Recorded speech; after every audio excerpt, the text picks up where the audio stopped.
Hello, everybody. Tuesday here with Longshore and McKnight. So glad you are with us here as well as we're wrapping up 2025, getting ready for some college football playoff games on New Year's Eve and New Year's Day. And Barry, before you know it, I got to open up one of my Christmas presents, which was a new calendar for 2026. Do you get one every year? I mean, does somebody give you a calendar? I find it difficult to believe that it isn't already opened. And knowing how he feels about future schedules, as soon as he gets it, he excuses himself from everybody around the Christmas tree and says, hang on, I got a red pen. Can I borrow your highlighter? And then get everything ready for the upcoming year, knowing how he feels about that. That could be this afternoon, Barry, because as you ask, one of my lifelong childhood friends, his mother gives me a calendar every year for Christmas. And it's the same type calendar. It's organized. It's easy for me to use. Yeah. It's got every week by week on it. I can write everything down. So I devote an afternoon and take my old calendar, which is, well, not old yet. It's still 2025. Go through that, put things that I'm going to need for 2026 with things that I've kept throughout the year that I know I needed to put on my 26 calendar. Right, yeah. I'll do that as well. Yeah. So it takes me about an hour or so to get it all organized and like I like it. And then I start sending you texts. Hey, by the way, I won't be here on July the 27th of 2026. Yeah, just to let you know. So it's weird, I'm telling you. So I know that on that calendar, knowing you, I know on that calendar next December, the pinup is Christmas Jones, obviously. Yeah. Pussy Galore will probably be June. That's right. Holly Goodhead in March. Let's see. What's the Odd Job? Domino, Barry, it's interesting you mentioned James Bond, a friend of mine. I did not know this place existed. Maybe you've heard of it. The Lunchbox Museum or the Lunchbox Hall of Fame or some place where they collect a bunch of lunchboxes is in Columbus, Georgia. And a friend of mine and his wife went over there yesterday to look at it. Yeah. And he took a picture of a James Bond mailbox from the lunchbox from the 60s. Looked like a scene from Russia with Love or something like that. Showed it to me last night. I went, wait a minute. You're telling me Columbus, Georgia has like the Lunchbox Hall of Fame? He goes, it was amazing. Unbelievable. Every lunchbox you could imagine was there. When I was a kid, Palm Bay Elementary School, Palm Bay, Florida, rode the bus. I got a Snoopy lunchbox. Which was shaped like, his doghouse, and you open it up the top and da-da-da. I had that thing 2 days. 2 days before I had to tell Mom, look, Mom, how about brown bags? Because the Snoopy lunchbox is getting me a lot of crud. I bet. The Lunchbox Hall of Fame. I will say this past weekend, we spent some time with the grandchildren up in the metropolitan Birmingham area. And on Sunday, we took them and Jack, my son, and Sarah, my daughter-in-law, and Dee and everybody, and my mom, to the McWane Science Center downtown. We get them a subscription or a yearly pass every year for Christmas. That place is the bomb. If you have kids or grandkids like us, take them there. If you're a school teacher, take them there. The McWane Center is all that. We got there early, right when it opened, and we noticed this was on Saturday, actually. Yeah. We noticed in there as we're taking the kids along and doing all the sensory activities and stuff, that there were a lot of App State T-shirts, all caps. I mean, a lot. And for a moment, everybody was saying, well, Appalachian State, what, have they got a field trip here or something like that? And I said, no, they play on Monday. Appalachian State was 5-7. Again, Georgia Southern was playing them. They had already played November the 4th, and Georgia Southern won it. And Georgia Southern made the Birmingham Bowl. Were there more App State people at the McWane Center or at the game yesterday? That's where I'm heading to. Oh, sorry. Because, they tried to find an opponent for Georgia Southern. There were no more 6-6 teams that wanted to play. Georgia 6-6. Is that the game Auburn was offered an invitation to and turned it down? Virginia Tech turned it down. A couple of other schools turned it down. And finally, these are 5 and 7 teams, obviously. Finally, Appalachian State said, yeah, we'll play. We'll play. Maybe this is going to be later on in the Gurn Jr. Victoryland 777 topic wheel, but I've seen pictures from yesterday. 1 o'clock start time on a Monday afternoon in downtown Birmingham between two teams that have already played within the last 2 months, and neither one of them had a winning record, right? They showed pictures of that game, of the crowd at Protective Stadium. And John, there could not have been 3,000 fans. There were more Appalachian State fans at the McQueen Center on Saturday morning than there had to have been at the Protective Bowl. And the tweet from the person, I don't know who it is or anything.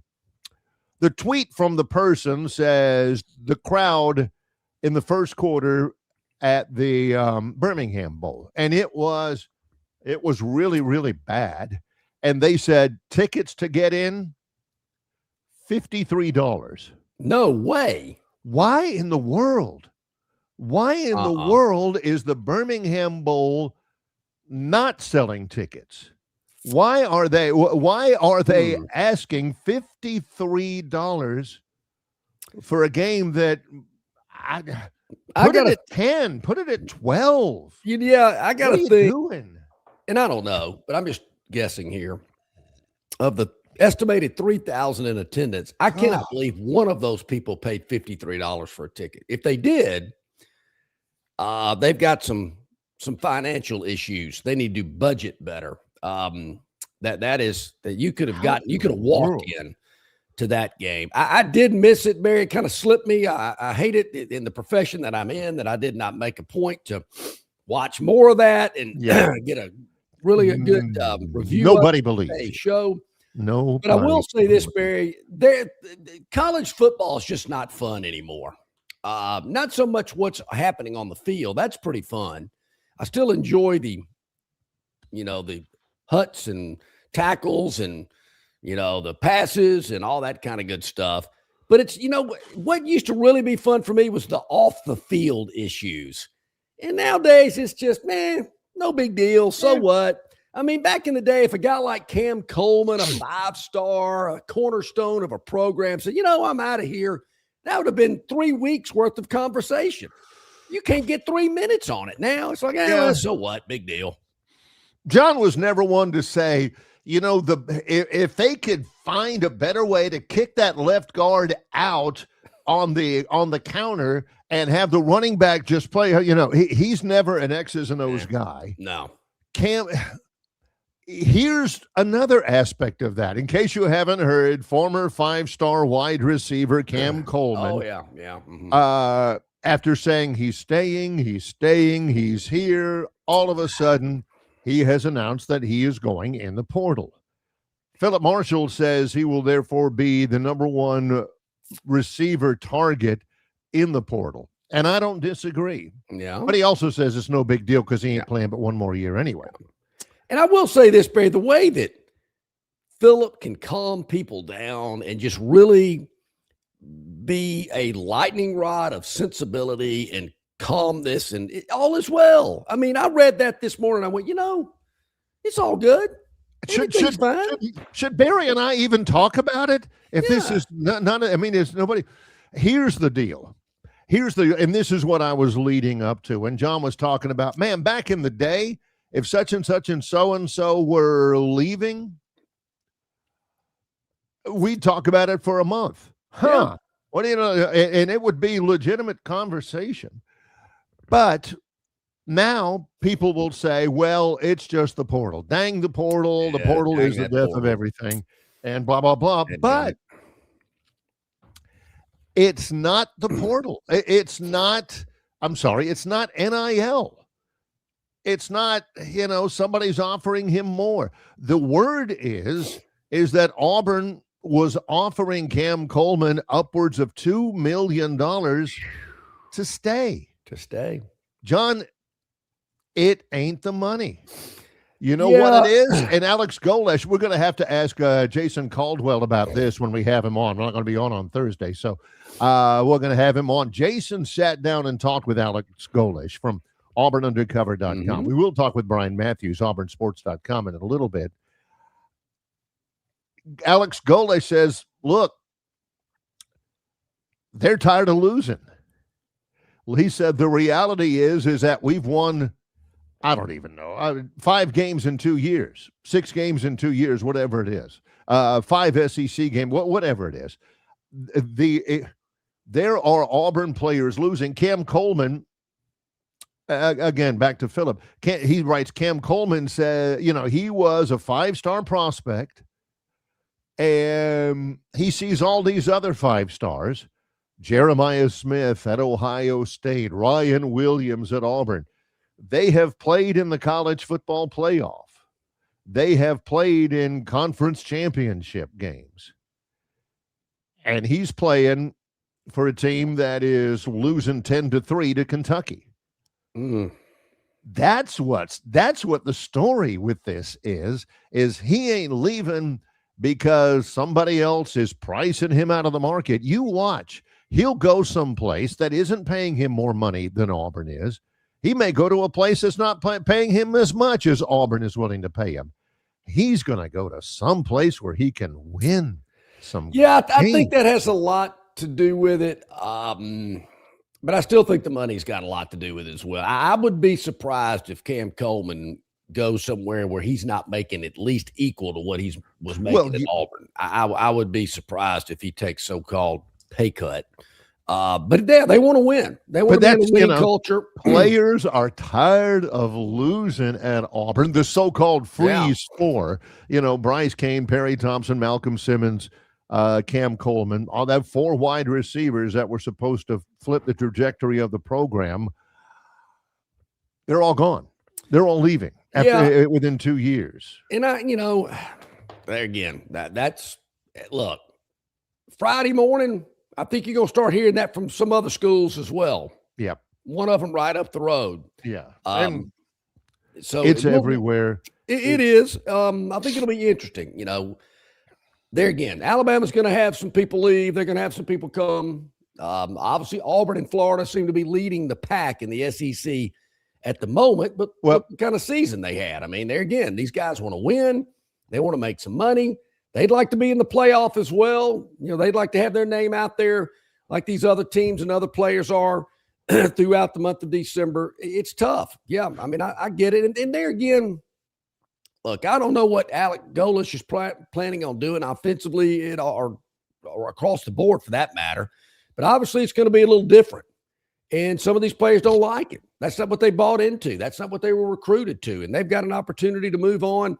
This isn't our style. Maybe we don't feel like we fit in here anymore, whatever it may be. Who's the starting quarterback? Who's going to throw it to me? Yeah. Who's going to hand it off to me? Nobody knows right now. Now, even though these kind of things, it's like, golly, back in the day, man, this would have been great. This would have just been, man, fuel for a week. Even though that doesn't seem to, like yesterday, people say, hey, man, I heard Cam Coleman's in the portal. Yeah, you're right. Is there any big deal? But really what kind of gets it going now is, hey, Tiger Insider says he's coming to Tuscaloosa. Now that's when it gets fun again. Well, oh, really? Yeah. Yeah, they've already got the $2.1 million set aside for him. He's just all he's got to do is show up. The back and forth between Auburn and Alabama, that's tried and true, I'm sure. I get a little tired of it sometimes, to be honest with you, but hey, man, the word is A&M and Alabama, the 2 leading teams. That's just what I'm reading. Well, yeah, they got plenty of money, that's for sure. But, he may end up going to Oregon. But yeah, or helped another former Auburn player. Well, hey, exactly. Bo Nix might have broken off a call and said, hey, man, hit the Eugene. But I did think about that. If Ryan Williams hits the portal, which some people think he will, why would Cam Coleman go to Alabama? I mean, they got 3 or 4 guys already up there, and they got 2 more on the way.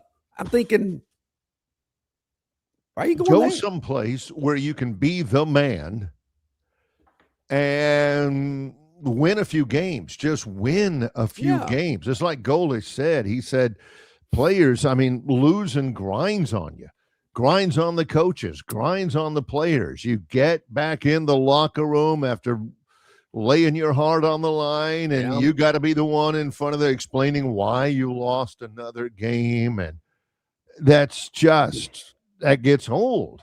Oh, yeah. A while. I can certainly understand that. Here's the other aspect to it as we get ready for break. Okay. Anthony Schwartz, you may remember him. Yeah. Really, really fast Auburn wide receiver. Played in the NFL for a bit with the Browns, I believe. He has some reputation. He has some substance when he says something. He's telling the Auburn fans on Twitter, he said, look, man, he said, Auburn is still fighting hard to keep Cam Coleman. He may come back. I mean, even if he goes in the portal, he may come back. This ain't because Auburn's not fighting hard for him in the portal or they're skimping on the money for him. He says, you Auburn fans out there, you need to stop dog cussing this kid because we might still get him back. The Auburn fans are on Twitter. They're on his DMs on Instagram. They're on the message board saying, he was a scrub. He was never all that good. Me first, this and that and everything. And some of the Auburn people are going, hey, now, come on, let's be encouraging here because we still may get him back. I think that's a good point. People need to remember that. He hadn't packed his bags yet. He hadn't left Lee County. Yep. So, yeah, I mean, he could still be on the team next year. So don't be throwing out all these barbs and cheap shots. And then a week later, oh, we love you. So glad you came back, family. We knew you weren't going to leave. Doesn't work that way. Doesn't work that way. So just hold on. Well, all right. So I've already been busted today, Barry. Way offsides Jeff. I can't lie. I don't want to put it that harshly, Jeff. I mean, it's not like I woke up and said, hey, I ain't watching no G5 playoff game today. It just slipped my mind. I just didn't think about it. Yeah. Got other stuff going on. Yeah. The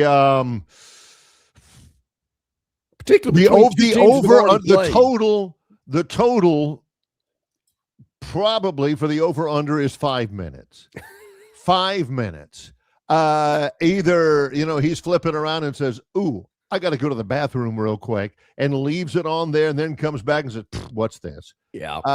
Or I don't know. They've got some Pop-Tart running wind sprints on the sidelines. It's got to be something else, because this is also the thing that, to way offsides Jeff's point, this is also the thing that drives me nuts about the coverage of some of these bowl games. If you watched any of that telecast of the Birmingham Bowl yesterday, I think it was Roddy Jones, Mark Jones, I don't know. 60% of it, 70% of it was the play-by-play guy asking the color announcer, hey, coming up this weekend, we've got a big one, Ohio State taking on the fabled Miami Hurricanes. We've got it. Oh, yeah, well, what about that Ole Miss? And meanwhile, some kid is running for a first down to get him in the field goal. And, yep, that Ole Miss Georgia thing. And that's what these. So it was a 3-hour promo for the college football playoff. Huh? And that's what ESPN is using it for. Somebody says, yeah, I know you don't give two toots about Georgia Southern and Appalachian State. So, man, what about that Oregon-Texas Tech thing, huh? Well, I think Texas Tech's really good on the line of scrimmage. We've got it for you right here. That's all it is. And, meanwhile, some kids lying on the field with a broken leg or something like that. And get him off the field. How about Alabama, Indiana? That's all that's all they use these early bowls for. Is just to promote the playoff. All right, quickly before we break out for our first break, Mary, this might be one of our smartest viewers. Tobias says, use the money for offensive linemen to help that front. Tobias, I think you're on to something there. Well, yeah. They got the skill position players. They got to get somebody to protect them. That's another tweet from an Auburn player. Yeah. A former Auburn player out there. Man, forget Cam. We need to get some linemen. out there. From Chandler Wooten, former Auburn linebacker. Real quick. He says, quote, losing any great player sucks, but the reality is we won 5 games the last 2 years. Rebuild the program from the ground up and keep it pushing. It will be a long process. It's nice to have great position players, but fix the trenches. We got $30 million, and it should be focused on addressing that. Nothing else matters until we do that. Boom. How about that, Chandler? Hey, Barry, today is, I'm looking, the 30th of December. That means it's the last day of the Helpy Selfie sale out at Marguerite's. It's their once-a-year absolute clearance, and it's been going on, and today is the last day. We've been showing you this. You probably got one. Everybody else around got one. I did. It is the big 5-day only sale for Marguerite's Exquisite Jewelry in Peppertree on Vaughn Road, where everything is clearly marked. There are cases. One case might say, $175. One might say $200. One might say $750. Everything in that case is that price. Plus, there's great deals, as you see right there. 1-carat diamonds, $249. 1-carat diamond studs at $299. Just a couple of examples there. Everything must go, Bear, because they clear out the cases to get ready for all of the new 2026 items that Lyle and the staff have already purchased. If you're thinking, I'll wait for the next sale, this is once a year, one time a year, and today's the last day. The Marguerite showroom opens up at 10 this morning, and it goes until 6. And then cases cleared, they move in the jewelry for 2026. And Marguerite's once-a-year absolute clearance sale, it is going on now. Today is the last day. December 30th, 10 until 6. Save store-wide at Marguerite's Exquisite Jewelry, Peppertree Shopping Center, 8163 Vaughn Road in Montgomery, Alabama, right next to Chappie's Deli. More in a moment. It's Longshore and McKnight in association with Yellowhammer News, presented by Bud Light. Known by avid golfers as one of the most beautiful and challenging stops on the Robert Trent Jones Golf Trail, Cambrian Ridge in Greenville lies just 40 miles from Montgomery. It is well worth the ride for any golfer looking for 27 holes of jaw-dropping golf. The greens have been redesigned to accommodate the higher green speeds associated with their installation of the latest generation of ultra-dwarf Bermuda grass. Cambrian Ridge offers a fully stocked pro shop with all the latest equipment and apparel.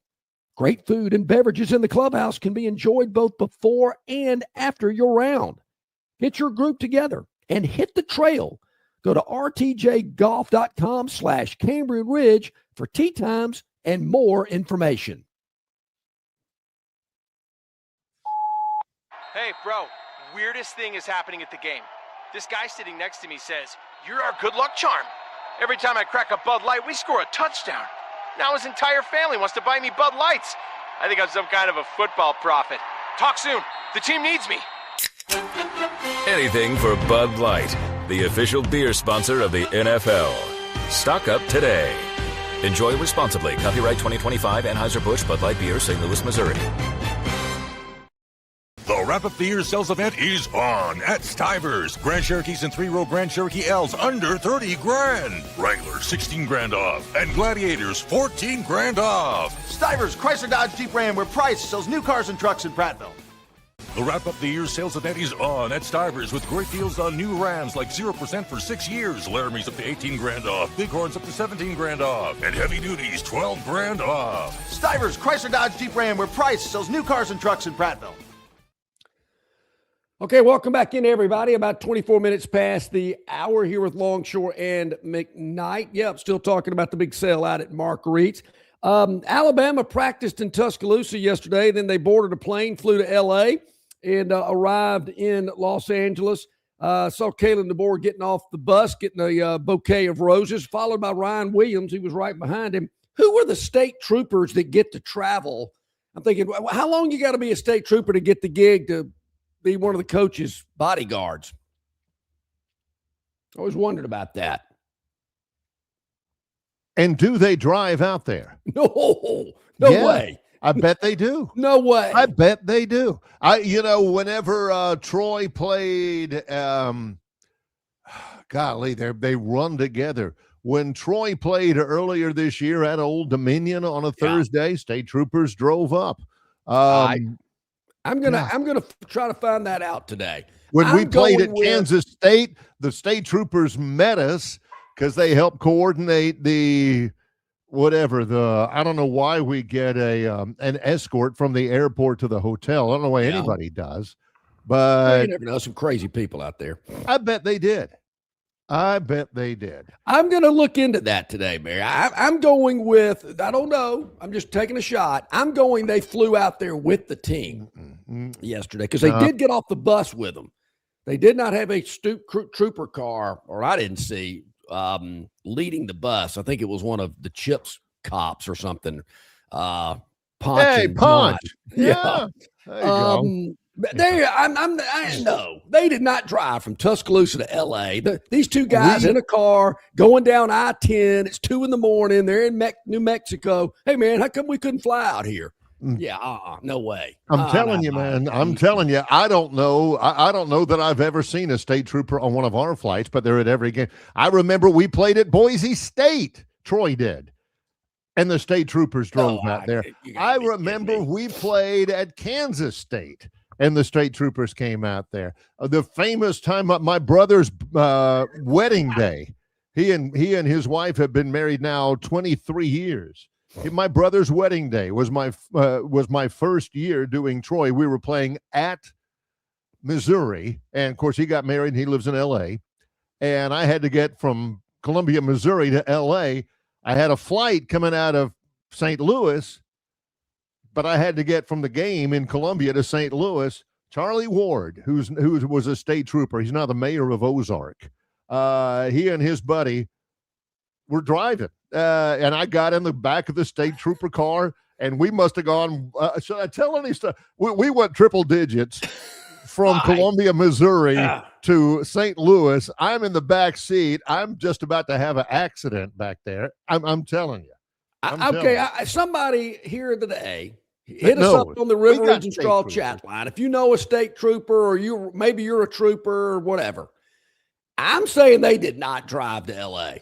I mean, I ain't. Why would they be there if not to have their vehicles to help coordinate the travel? I just don't see it. They walk them from the sidelines to the locker room. Just put them in an LAPD car and have those guys drive them around, and then get out in your Alabama state trooper uniform and stand next to the board and whatever. But John Dent, love you, buddy, but I'm telling you, no, they are not on the charter flights. Maybe one or two, but why would a state trooper ride the bus? I'm telling you, I can shout out to Charles Ward, shout out to Lee Walls, shout out to all of those people, because I know for a fact that I was talking to some of them whenever we were at Kansas State a few years ago, and they were hauling off afterwards once they got everybody to the airport and everything. I said, about what time are you, because they were working out of Dothan. I said, about what time will you get into Dothan? And they said, about 5 o'clock in the morning. Now, we're in Manhattan, Kansas. I said, really? He said, oh, yeah, we'll drive all the way through. Maybe there's a maximum distance. If you're traveling to maybe A&M, Baton Rouge. But I just can't imagine they got these two guys. And, that's state resources that they're wasting. Fuel, mileage. They just hop on the charter that Alabama's playing for and save them some cash. I'm going to look into that. Because that's really important for Alabama football. To save that cash. What you don't want to have this wasteful image. Why do they throwing it out there? Yeah. Okay. I'm just telling you from my experience, having seen them with my own 2 eyes get in a state trooper vehicle in Manhattan, Kansas. Asking them how long will it take you to get back to Dothan, and them telling. And this is this was Norfolk, Virginia this year. This was Harrisonburg, Virginia in the snow this year. This was Clemson, South Carolina. I'm not doubting that. I'm certainly not questioning the troopers that are there for Jared Parker drove. I'm not saying that. I'll say this. If Troy played Southern Cal in the Coliseum, I'm not sure those troopers would have driven out there. We got to get I got some of their phone numbers. I'm going to Okay, how about this one? When Dennis Franchione took Alabama to Honolulu, they drive out there? Well, no, that would be a physical and geographical impossibility to drive out there. Did they even go? Because I mean, you know, they do provide a valuable service,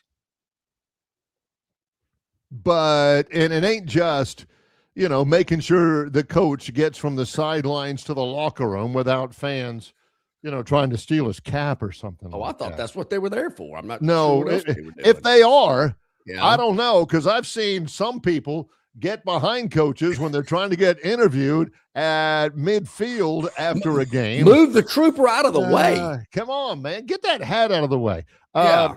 One more thought about this. We've got a guest coming up about what we were talking about before. According to Sports Business Journal, so far, overall, 12 of the 23 non-college football playoff bowl games, there are 23 of them that are not associated with the college football playoff. Of the 23, 12 that have been contested to this point have declined in attendance. Down 7% from last year to this, which is something like 40,000 people, mostly based on geography. The Gasparilla Bowl last year, 41,000 fans. It was Florida and Tulane. The Gators were playing in Tampa. It was 41,000 last year. This year, North Carolina State in Memphis, 13,000. Wait a minute. North Carolina State played Memphis in a bowl game this year? I mean, I shouldn't say that. I shouldn't know that. You should be tip of your tongue. Oh, yeah, that was such and such.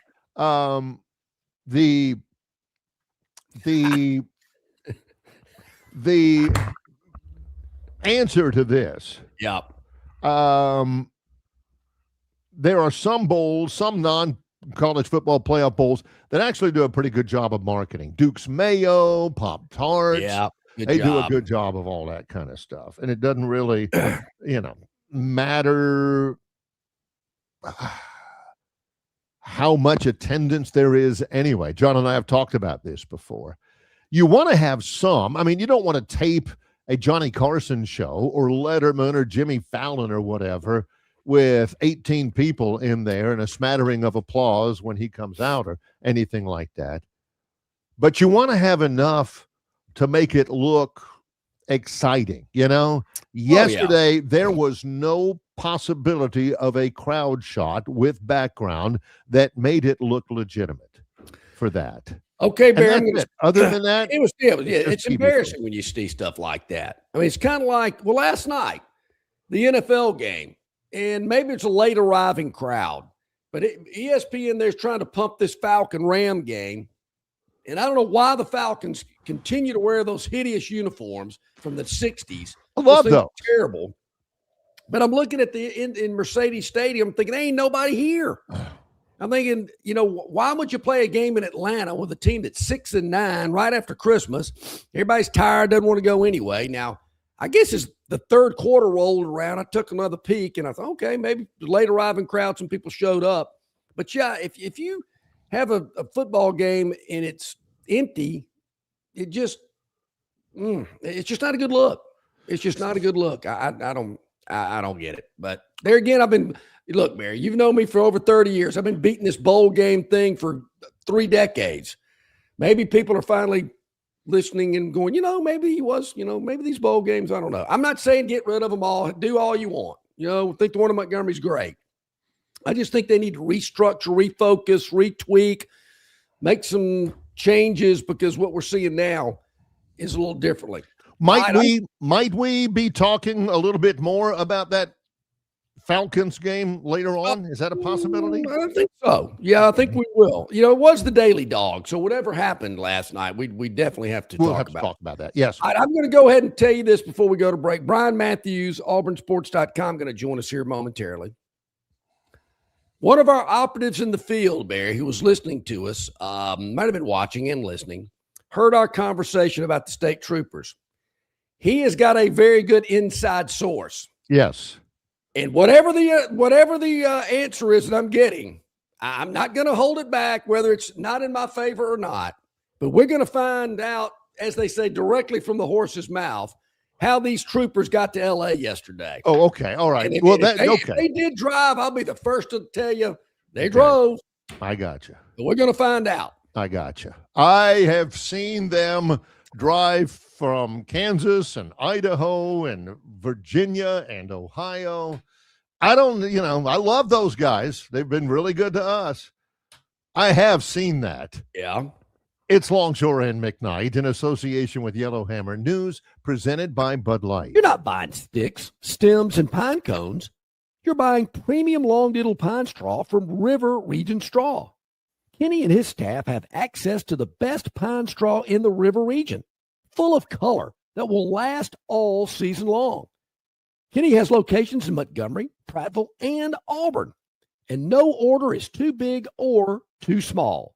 From a few bales to an 18-wheeler trailer load. Pickup is available, or your order can be delivered. They can even spread your pine straw if you like. So call or text Kenny today, 669-5959. That's 669-5959 for all of your pine straw needs. Hey, where's the beer guy? Bud Light here? You get a Bud Light? Bud Light? I'm here, Bud Light. Bud Light here? Bud Light here? Bud Light here? Bud Light where? Bud Light here? Oh, Bud Light there. I missed that because of you. You did not miss that play because of me. Tough to stop talking this way? Yeah. It's actually kind of fun. Hey, I got your Bud Light. Oh, nice. Never mind. Anything for the clean, crisp taste of Bud Light. What'd I miss? I have no idea.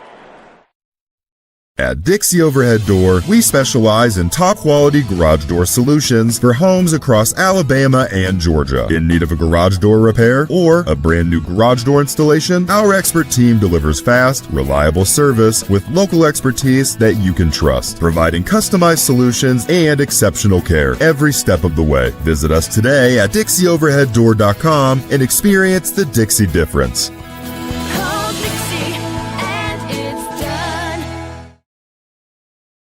Okay, about 23 minutes at the top of the hour. Brian Matthews scheduled to join us here in a few moments. Travis Ryer on YouTube, Talking Tide at the top of the hour. And Barry, our friend Brett Norsworthy, he covers Ole Miss. Of course, the Rebels are getting ready to take on Georgia down in New Orleans on New Year's evening, and we thought we'd have Brett on to preview that game and talk about what's going on with the Rebels as they get ready for the Bulldogs, particularly since they've already won a playoff game and Lane Kiffin's no longer their head football coach.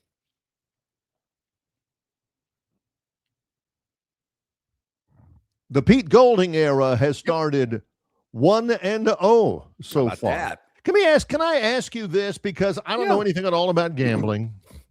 Since we got a moment or two before Brian joins us. Yep. This is much more than just a coincidence anymore. Mm-hmm. We dropped the ball. I'll say I dropped the ball on this. There was men's college basketball in the state yesterday. Auburn played at home in men's college hoops. So did Alabama. Yep. And we did not say a word about it yesterday. Auburn beat Queens University. Okay. Yesterday, 106-65. Okay. Auburn covers the 25.5. Okay. Again, I didn't realize they were laying that much. 25.5, Auburn covered it. Okay. Again, the score was 106-65. Auburn wins by 41 points. Okay. Big blowout. Could have named the score. Yeah. The total in that game was 172.5. They scored a total of 171. How in the world does Vegas even come close to that? It's a mystery. There's a list of things that I'm going to ask Peter at the pearly gates. How does Vegas know? Yeah. I mean, 106-65. Auburn could have named the score. That's right. And they play in the backups and the walk-ons and the white kids, and it's a point and a half from the total. Unbelievable. Alabama, they played Yale. Yep. Alabama was 9-3. Yale was 11-1. How about that? Alabama wins that game by 24. 102-78. Yep. Triple digits again. Yep. That's a 15.5-point line. Alabama covers. And the total in that one, 171.5. So they went over that. They did. How did they know? How did they know? Bay, I want to say there was some other. Didn't Florida play an Ivy League school maybe last night? I watched more of the Florida game than I did the Birmingham Bowl yesterday. And watching I'm using that term loosely. Watching, it was just on. But I want to say Florida played an Ivy League school. Do we have like some Ivy League SEC package last night or something? No, let's see. Florida played Dartmouth. Aren't they Ivy League? Yeah, they are. Yeah. Mike Shula's brother was a quarterback at Dartmouth. Was he really? I didn't know Dave, that. I think. Dave Shula. And former Florida won Cincinnati that. Bengal head coach? That's him. Yeah. Yeah. So, again, how in the world does we go from Alabama played Yale? Didn't Florida play an Ivy League? Heck, I didn't know. I think maybe another SEC school played an Ivy League team too. Possibly. Maybe, I'm not sure. Barry, you might find this hard to believe, but maybe it's just because of, I couldn't go because I had actually another engagement, but I was offered some courtside seats for the Bama-Yale game last night. You weren't going to go whether you had it. I really did. I was going to take little man up there, but I had something else that I couldn't get out of and thought, I don't know. Maybe I'm getting old. Who you know? What do you know?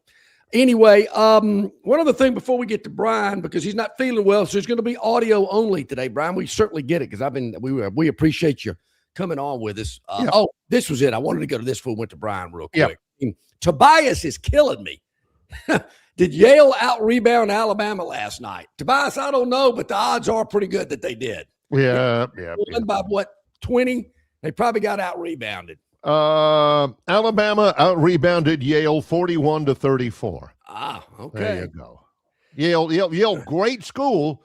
George W. went to school there. So did George Sr. Yeah. Can't rebound. Neither one of them a good rebounder. All right. You have it. Here we go. Brian Matthews, auburnsports.com, joins us via audio. Brian, I hope you start feeling better soon, man. Yeah. I appreciate it. Yeah, I got something, of course, taking care of Yvonne, so it's just been one of those holiday times for us. So kind of stuff we'll is going around.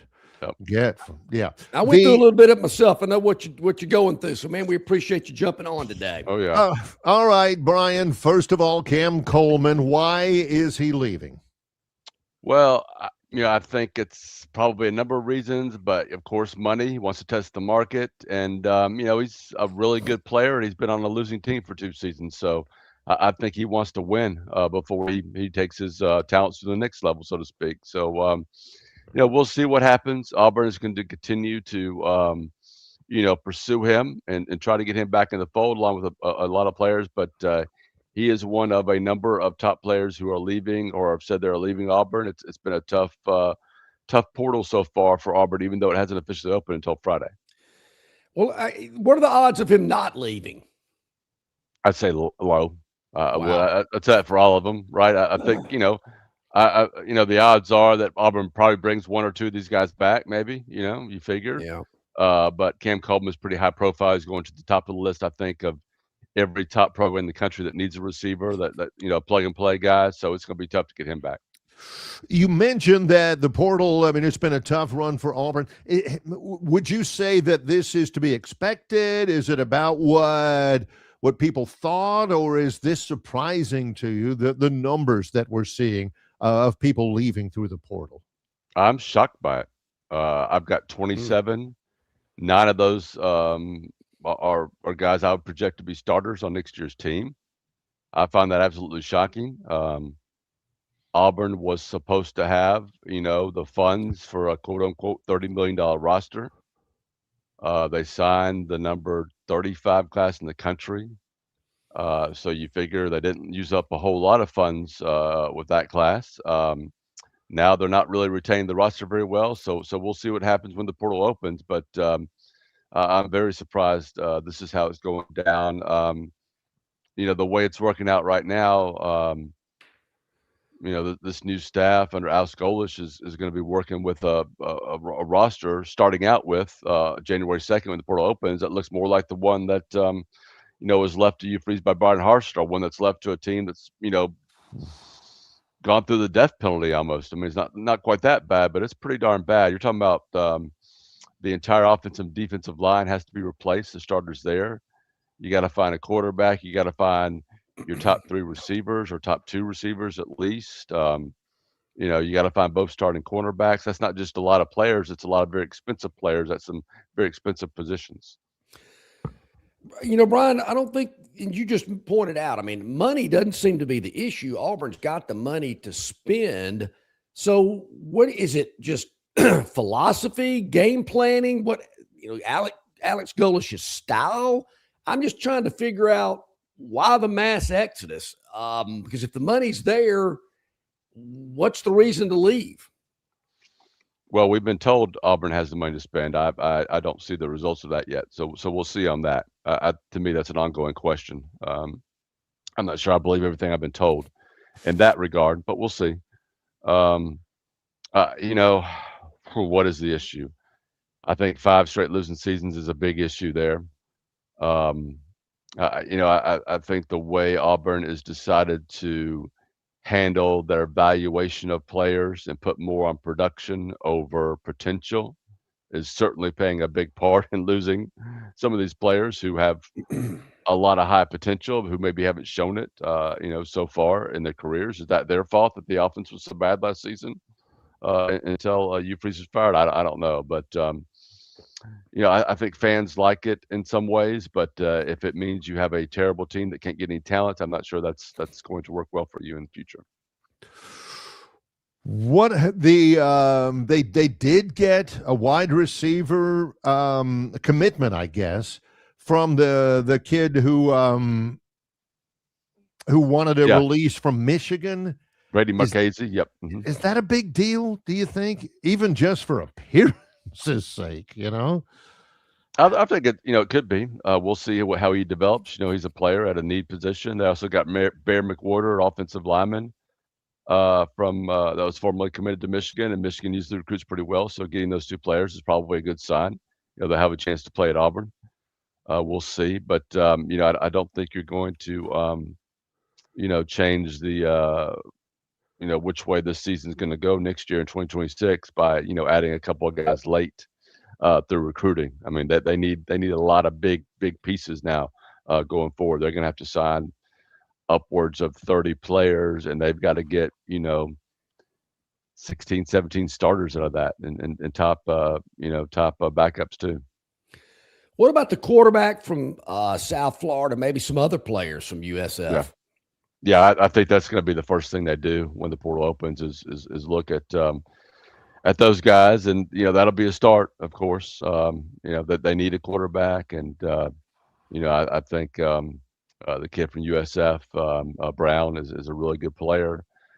Put up 3,000 yards passing, 1,000 yards rushing. I think he'll be at the top of the list. As soon as that portal opens for Auburn, but they've got to go get an entire new offensive line. He's got to get new wide receivers, which I think they'll probably sign 2 or 3 from USF as it goes along. But it's a total rebuilding job in my opinion. Brian Matthews is with us, auburnsports.com. I promise I'm not going to go down to everybody on the list. And why did he try? Why is he? But I did want to ask you about Xavier Chaplin, the starting offensive tackle. Did you like him? I mean, did you think he had a good season, was a good player? Did he underperform? And he's got 1 year left, right? Why? Yeah. Why do you imagine his decision is to take off? I liked him as a person, a great dude. Did not think he performed well. He was being paid a lot of money to come to Auburn and be that left tackle that Auburn needed bad, right? If you go back to last offseason, Yeah. I probably came on the show and talked about how terrible Auburn's been at left tackle for so many years in a row. And You did. to be honest with you, it was pretty bad last year. He had his share of issues, so he's moving on. I think a lot of that is, okay, you were paid this much to come here last year. You performed this well. Auburn's only willing to pay you this much. I don't think he felt like, his value lined up with his ability. So he will be going elsewhere. He's not a guy that Auburn's going to pursue to come back. But yeah, that's another issue that Auburn will have to solve again, left tackle, which has been, again, ongoing now for many, many years. All right, one more. All right, let's do it. Robert Woodyard. Yep. Linebacker. Yep. A great story, right? Worked his way up, paid his dues, overcame injuries, became a starter, became a great player. So in that regard, you hate to see him leave. But I think in his specific case, it was Auburn has recruited really, really well at the linebacker position. Guys like, Elijah Melendez, and some other young guys, Bryce Diaz, who I'm not thinking of. But anyway, Auburn, that's probably the one room that has been affected by the portal so far. It's one of the most talented rooms. And I just feel like he saw that he was probably going to lose playing time next year if he stuck around to some young guys, especially Elijah, who plays his position. So I think he just decided to move on somewhere where he could be the full-time starter and play ball every week and not be that guy who kind of is a leader, but maybe doesn't play as much as he did this past season. I mentioned the quarterback from South Florida. If he does end up at Auburn, what does that do for a guy like Deuce Knight? Well, I'm not sure Deuce is going to wait until then to make a decision. I would expect a decision from him fairly soon. And I think his decision he has to make, because I think Auburn's already informed him they plan to go out there and get a starting quarterback for next season. So, and of course he'll have a chance to compete, but I think the decision he has to make: can he make more money? Can he be a starter somewhere else? I think that decision is probably going to will be yes, and it would not be a surprise if he enters the portal too, which will be another big loss and a string of big losses for Auburn in the portal. That's not official. That's my opinion. Yeah, but sure. That's kind of the way I see it right now. I don't know what's going on at Arkansas or Kentucky. Excuse me. But obviously at Florida and Auburn, they've had a lot of guys hit the transfer portal. Is this the future, Brian? If there's a new coaching staff coming in, fans just better get ready, because there's going to be a mass exodus with these players not wanting to be a part of a new staff and wanting to maybe go look for somewhere else to go play, because that seems to be what's going on at Auburn and in Gainesville. Yeah, I don't think it has to be the future. I just think it depends on different situations. For Auburn, I think, they changed the way they valued players, and that has had a huge effect on guys wanting to stay or wanting to move on. And then, when you do have a new staff comes in, it does make a big difference, because they're going to value players differently. Maybe they don't see the potential that the previous staff saw in a player or two. So, but I don't think it has to be this bad, right? It doesn't have to be 27 plus players and 9 projected starters bad. If a coach enters a situation where he thinks it's a little bit better than it was at Auburn, according to Alex Golesh and his staff, we'll see. I think they could sell their program, they can sell their vision, and they can keep a lot of good players. I just think it depends on the situation, and the situation is just not good at Auburn right now. Well, the level of humor on our chat line is pretty good. Several of them have already pointed out you've never looked better. But yeah, thank you. It's true, very true. We do appreciate you playing hurt and coming and joining us, at least on audio. This is all good information. How do people find out more about everything going on now that basketball has gone through the pre-conference schedule with a win last night? Now SEC games coming up, football transfer portal in less than a week. How do people get all the access and information you provide? Yeah, and we've got a special 50% off right now, transfer portal special, and it is going to be incredible week. Once that transfer portal opens, Auburn is going to be very, very busy in building this 2026 roster. They have to be. They don't have the players right now to field a team. So that's going to be well. So check it out. You can sign up online for that. And of course, Auburn gets SEC basketball underway against Georgia here on Saturday. So that's a big opening game for Auburn. So all that more, auburnsports.com. Follow me on Twitter /X at BMattAU. Hey, hope you feel better, my friend. We appreciate you jumping on with us this morning. We'll talk again next week. Appreciate you guys. Take care. Appreciate you too, buddy. Take care. Brian Matthews, auburnsports.com, joining us here today. A lot of information, maybe not pleasant if you're an Auburn fan, but and Lane Kiffin's probably going through the same thing at LSU. I'm trying to think of all the schools in the SEC that have got new coaches. I couldn't keep up. There's a lot of that going on all over the country. But what I'm after more than anything, I mean, I don't know. Who knows? Is perspective on, hey, is that a lot? That's why my first question to Brian, 27 sounds like a lot. Is that a lot? Brian says he's shocked. Like, what the heck's going on? He is shocked by it. Meanwhile, Philip Marshall says, no big deal. These things happen. It's difficult to gain perspective on all that. It does seem like a lot. Every school is going to lose players from the portal. Yep. If you noticed, if you're perceptive and a good listener, you realize that Brian did say in there about a couple of guys, including the left tackle, Auburn ain't really going to fight real hard to keep him. There's some guys that every school, Alabama, Auburn, Indiana, they're going to lose some guys because they want to lose those guys. Yeah, no doubt. Do you know what I'm saying? This guy right here, either he's not very good or he's not worth the money we're paying him, So you're going to see guys leave that Auburn, who's had whatever it is, 5 straight losing seasons, is going to say, all right, go ahead and go. That money we paid for you, we can give to somebody else with probably better results. These are all business decisions both ways, John. Yeah, you're true. They are business decisions, and I think it's interesting, excuse me, that it's quiet with these teams that are in the playoff. But soon as these teams start losing, I don't know what's happening in Norman, Oklahoma. There again, haven't been following them, but I'm sure there's been some guys there that have entered the portal after losing last week.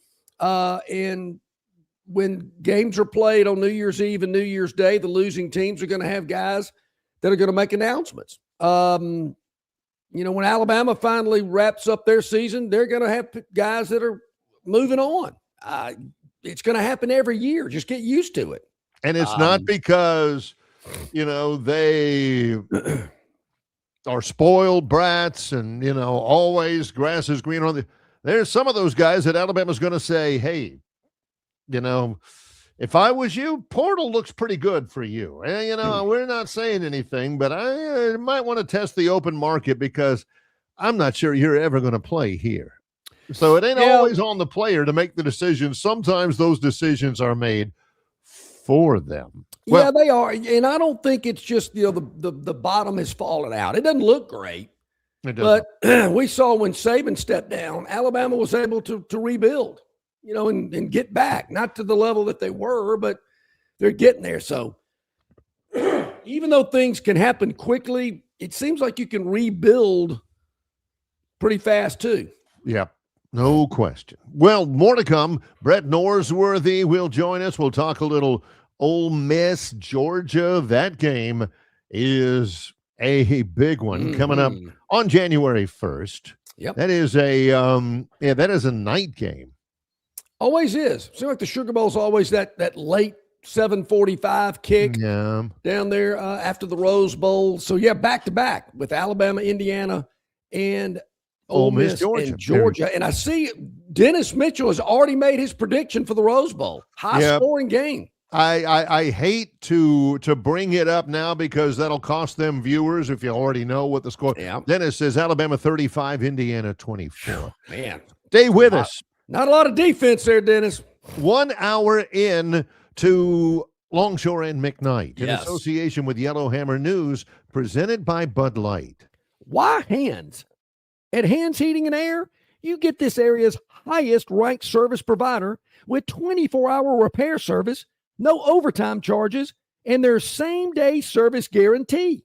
Plus, Instead of other companies' 30-day repair warranty, Hands gives you a 3-year repair warranty. Hands Heating and Air is here for you 24/7, 365. And service is not just something they do, it's their way of operating, for you in mind. All of Hands employees are trained to adhere to this standard. They work hard to ensure that this standard is maintained, and they are constantly looking for new ways to better serve you. Call Hands Heating and Air today at 508-5382. That's 508-5382, or find them on the web at 834hands.com. Welcome to the holidays. They're officially here. Time for tradition, family gatherings, meals, and the annual scramble of searching for those last-minute gifts. Speaking of gifts, this season Budweiser's got your back. Head to the store right now and look for our specials. Why go all over town looking for that perfect gift when Budweiser takes care of everyone in one convenient ice-cold package? When you stock up on Budweiser with our specials, you'll have plenty to share with your friends and family. They'll all appreciate that Budweiser's brewed the hard way and has been for 140 years. We use the finest barley, malt, and hops grown in Idaho and Germany. We don't take any shortcuts when we're brewing. That's our tradition. So make the most of your holidays. Stop by your local store now for our specials. Grab enough Budweiser for yourself, your friends, and your family. It's a new holiday tradition everyone can enjoy together. Enjoy responsibly. Anheuser-Busch Budweiser Beer, St. Louis, Missouri. Get a head start on holiday travel with Montgomery Regional Airport. Book early and save big on flights to your favorite holiday destinations. Whether you're visiting family or living out your dream stay, you can count on MGM to take you there. Fly easy, fly MGM. Okay, top of the hour here on this Tuesday. You got to excuse my voice here, man. I have got a frog in my throat I cannot get rid of, so excuse all the coughing going on today. Sorry about that. It is that time of the year when people are getting sick, and Brian's sick, and how about JJ in Atlanta, 24-10? I think going to hold Indiana to 10 points? Wow. I don't think so. You know, Alabama may win it. I kind of think Indiana's going to win it. But I don't know that they're holding them to 10 points. So we got what we have, a 35-24. Now we got a 24-10. We're on both sides of the spectrum. Before we wrap up with Travis Ryer here, we'll get his score, see if he can get one right there, maybe in the middle somewhere. Yeah, we'll see how that plays like out. that. Travis Ryer on YouTube. Good morning, Travis. Good morning, guys. How are you? We're doing well. A little bit worried when Leon Cohen went for it on 4th down when he should have kicked a field goal against the Colts. But it all ended up the way it should be for the Jacksonville Jaguars. Yeah, Liam Cohen for it. We can start calling. Yeah. He's not afraid. He's not afraid, that one. And yeah. I agree. Was there any points there? Was there any concern, maybe afraid, when the Colts took that lead on Sunday? Was it just, no big deal? You know. Oh, there was concern here. Oh, okay. Well, there was concern after the hook and ladder that didn't go well. And you're already driving the football without the need for much of trickery. And so, look, the play call still was good. I thought it was just Travis Etienne didn't secure the football. And so they get down 10-0, but I felt like if they even got it to a 1-score game at the half, getting the ball coming out to start the third quarter, they'd still be in pretty good shape. Phillip Rivers, fun story, great story. I've enjoyed it as much as anyone watching him play the last 3 weeks, but he just can't push the ball down the field. No. So if you ever were able to get the Colts in a situation like the Jags did in the second half where he had to push the ball down the field, you should be in pretty good shape. The interception, obviously, by Jarian Jones was huge. And they got the job done. Crazy this run they're on. Talking about run, honestly, the last hook and lateral I can remember ever seeing was Tony Nathan for the Dolphins against I want to say it was the San Diego Chargers back in the day in that epic game. I mean, I saw 3 hook and laterals on Sunday, and I'm loving it out there. Yeah, it's been a thing here in the last week or so, it feels like. You're right. I don't know if there was a memo or something that went out, but I'm also old enough to remember that historic game in the Orange Bowl with Dan Fouts and Yes. Kellen Winslow and Rolf Burschka, I think the kicker. Air Coryell. Yep. Yeah. I forgot about him. They actually had to help Kellen Winslow off the field. Yeah. When it I was, think that was Don Strock off the bench too. Maybe for the Dolphins in that playoff you're game. right. That was post John Hadle, I believe. Yeah. I think it was a little after John. John Hadle. Yeah. All right, Travis, here we go. Getting ready for January 1st, Alabama and Indiana. It looks as though Alabama's a little bit healthier. Is it shaping up that way? I mean, how important was it to add some of the guys to the active list, to the availability report for Alabama, and how much of an impact will those guys have? I guess these long seasons go both ways. I think most of the time we think of it in terms of the war of attrition and how teams lose guys over the course of a 15, 16, 17 game type of run. And we saw that with Alabama, I thought, back in 2021, where they essentially just ran out of wide receivers. They lost Mechie in the SEC championship game. Then they lose Jamison Williams early in the national championship game against Georgia. And that just felt like a season that ultimately caught up to Alabama from a player perspective. But now it's the other side of that. If you stay alive long enough, you could get guys back and you could actually get guys healthier. And so I think from that perspective, there's probably more confidence in this team anyway, from a roster perspective, than there was going to OU. So I don't know if that's going to translate to another win in this playoff, but I think if you're an Alabama fan, from that standpoint, you definitely feel better about having LT Overton available, even Kevin Riley in the backfield at the running back position, and then just being healthier with Josh Cuevas and Parker Brailsford and Cam Dewberry and Jam Miller. And, those are guys that you would think are going to be in even better shape than they were going to Norman. It's interesting, Travis, confidence, because in describing these two teams over the last week, my opinion is Indiana's a very confident team. They're a very disciplined team. They know what they're doing. They don't make a lot of mistakes. Where Alabama, as I look at them, I'm thinking maybe they're more athletic from position by position, depth-wise, whatever. But I didn't really think about Alabama being confident from a health standpoint. Your thoughts about just, I guess, athletic ability between these two teams? Would you say one favors the other in terms of overall athletic ability?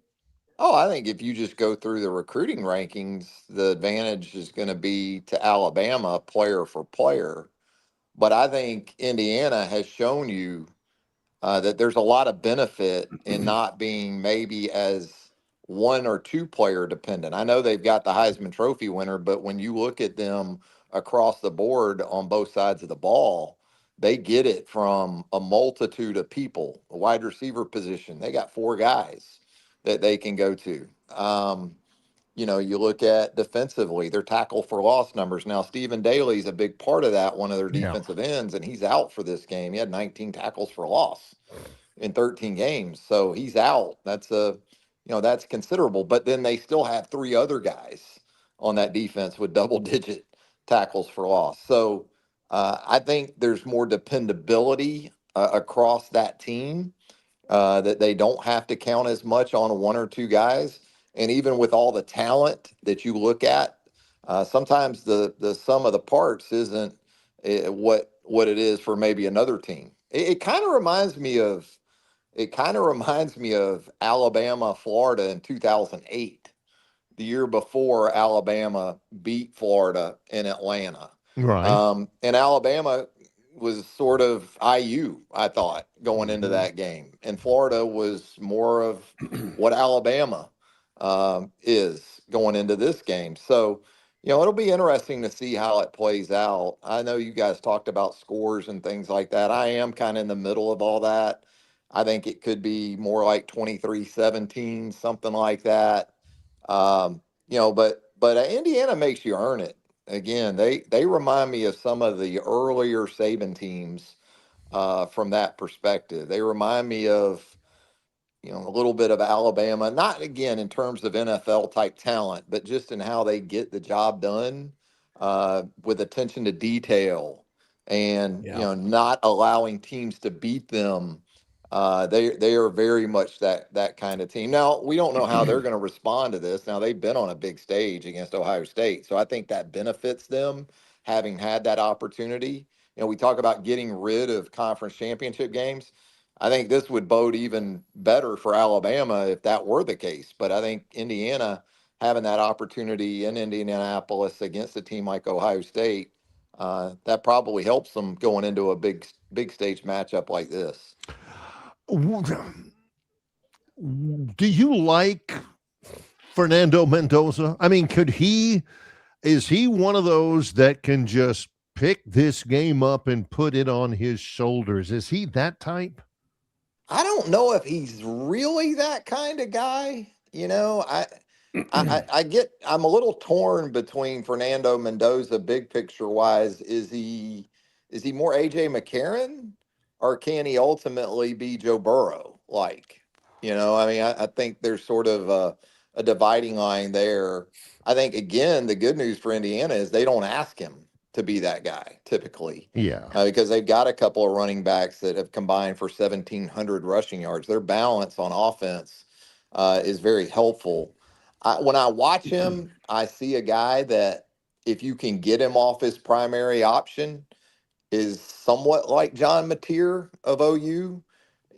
You can get him to pull the ball down if you kind of give him something that he's not comfortable with, or you take away that primary option, and then he's very comfortable extending plays, maybe sometimes to his own fault. But yeah, I think he's a very, very good quarterback. I think he's a championship caliber college quarterback, a number one overall pick, and then have the kind of career that lines up with that. I'm not quite sure about that just yet. But again, they don't ask him. They don't need him to be that guy. He really wasn't that guy from start to finish against Ohio State. The thing is, when they need it, he's able to give it to them, like coming back on the road at Penn State, or making some big throws against Ohio State. And again, he's got 4 receivers that he's very comfortable with, and a couple of backs that he's even more comfortable handing the ball to. One of the keys for Alabama I've heard leading up to this game, Travis, is if Ty Simpson has enough time to operate, that Alabama's wide receivers should be able to have the upper hand against this Indiana secondary. What do you say? I agree. I think so. I think that should be an advantage for Alabama. It goes back to your initial point. First of all, can they threaten with the run game enough to help protect Ty? If they fall into a thing where they can't even, make play action a real thing, right? I mean, if you play action to your backs, can you at least impact people on the second level and in the secondary enough that it creates opportunities on the outside? So it'll be interesting to see the approach Indiana takes to this, because what we saw over, I thought, the last 4 or 5 games were teams that just said, defenses that said, you're not hitting those crossing routes. You're not hitting that 15, 18-yard dig. We're closing down the middle of the field. And you saw the adjustment finally from Alabama against OU. They started working the corners and, the outside the numbers deeper more than they had in some previous games. So how does IU go about that?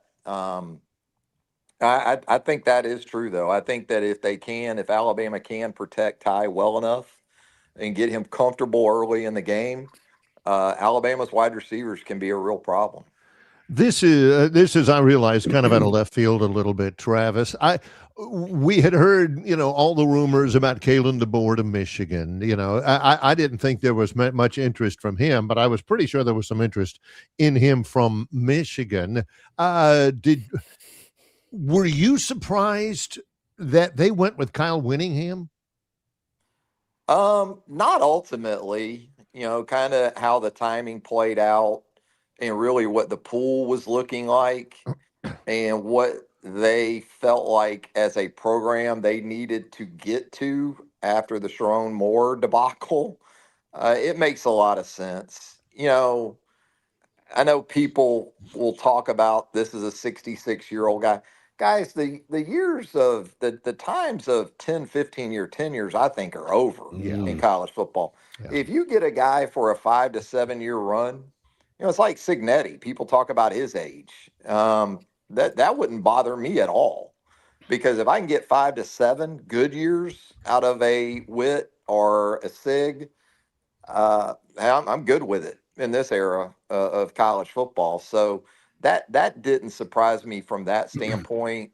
I think toughness, all those things that Whittingham brings to your program, that's going to sell well.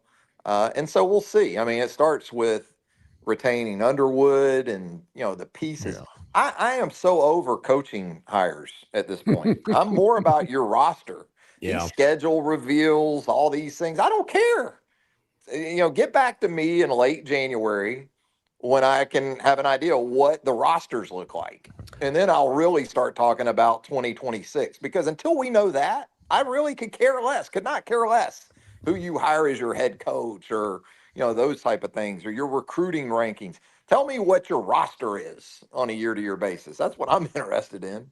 Well, there's a lot of that going on, obviously. We've been talking a lot about it this morning. Players at other schools that have announced that they are going to enter the portal. What are your thoughts about Friday when the portal opens in terms of Alabama? What do you think their roster will look like at the end of January? I have no idea. I really don't. I mean, last year they did, I guess, depending on how you look at it. Right now, it looks like they did a good job of retention because they've advanced to the quarterfinals. If they had gotten blown out by Oklahoma, which it looked like that might be the case after the first quarter, your perspective might have been, well, they should have let some of those guys walk. Maybe I'm somewhere in the middle on all that. I don't mind some turnover, because there probably should be some turnover year to year in this era of college football. Now, do you want wholesale changes? No, that's not good, but probably somewhere in the middle. We've heard a little bit about that with Alabama already, not to the extent that it really impacts the two deep. But I have taken an oath that I will not allow myself to be surprised by anything where the portal is concerned. And for most of these guys, if we're being honest, they should hit the portal, because then they can find out their true value, and you can always come back. Now, in some of these situations, 95% of these situations, if you hit the portal, the school that you're portaling from is not going to circle back for you, I wouldn't think. But there are still guys, if I'm Cam Coleman and I'm some of these other cats, I got to tell you, I'd probably be in the portal, because that's essentially free agency. Yep. That's where you're going to find out, okay, Auburn maybe gave me a number if I'm Cam Coleman already. And, okay, that's the number for Auburn. Now I'm going to find out. Now I've got a number that I can find out, okay, what's the number for A&M? What's the number for Alabama or Georgia or LSU or Texas? I'll go you one further. I can't remember. Maybe it was Joel Klatt. Maybe it was Brock Heward or Danny Cannell or somebody a couple of years ago when Bryce Young was starting to rock and roll at Alabama. Somebody said, man, if I'm him, I'd go in the portal every year, not just. Well, I mean, that's what we're going to have. Yeah. These guys are on 1-year deals. It's better than the NFL. I mean, there's no long term. If you're no long term deal, now, there's some interesting situations where it doesn't always just year in and year out trend upward. I think Ryan Williams is going to be very interesting in that regard for Alabama. I have no intel either way on what might or might not happen with Ryan Williams. But after this season, how does this impact him? With Alabama or whatever, or however that plays out. It will be interesting. Yeah, the floodgates will open. But first things first, it is, of course, New Year's afternoon in Pasadena. Travis, weather says it's going to be wet out there. Who does that favor? If Alabama still had Derrick Henry, I would say Alabama. You know, I spent the last 4 or 5 days in Milwaukee, and the Pickers fans are still not happy after what Derrick did to those folks at Lambeau Field on Saturday night. But no, I think, there's a couple ways of looking at that too.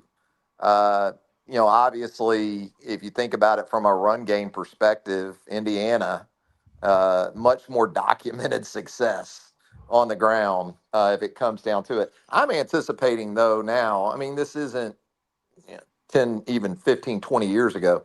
Playing surfaces in situations like that aren't as much of an issue.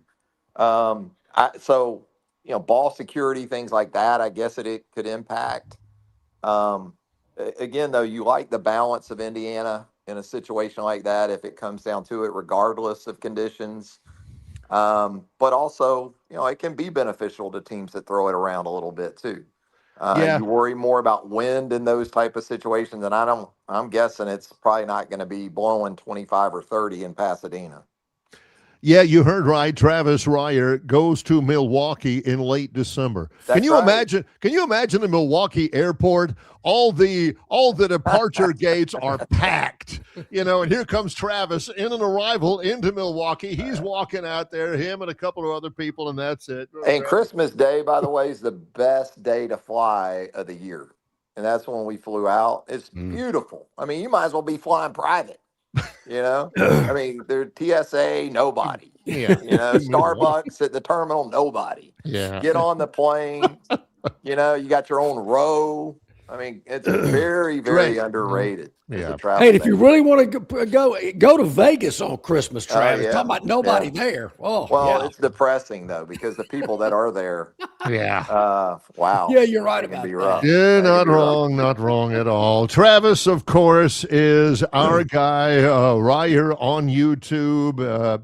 Talking Tide, second helping, no sleep teal, a whole bunch of stuff. What with the game coming up and with the New Year's holiday and everything, what's your schedule looking like this week? Yeah, we're gonna have some Talking Tide here in the very near future with Chase Goodbread, sports columnist for the Tuscaloosa News. He got out into Pasadena last night. Yeah. So we'll be joined by Chase from out west on Talking Tide, previewing Alabama, Indiana. We'll also have second helping coming up tonight on the channel live with Brent Beard talking SEC representation and SEC bowl performance to this point with Brent right there on Reier on YouTube. I'm also on X at Travis Reier.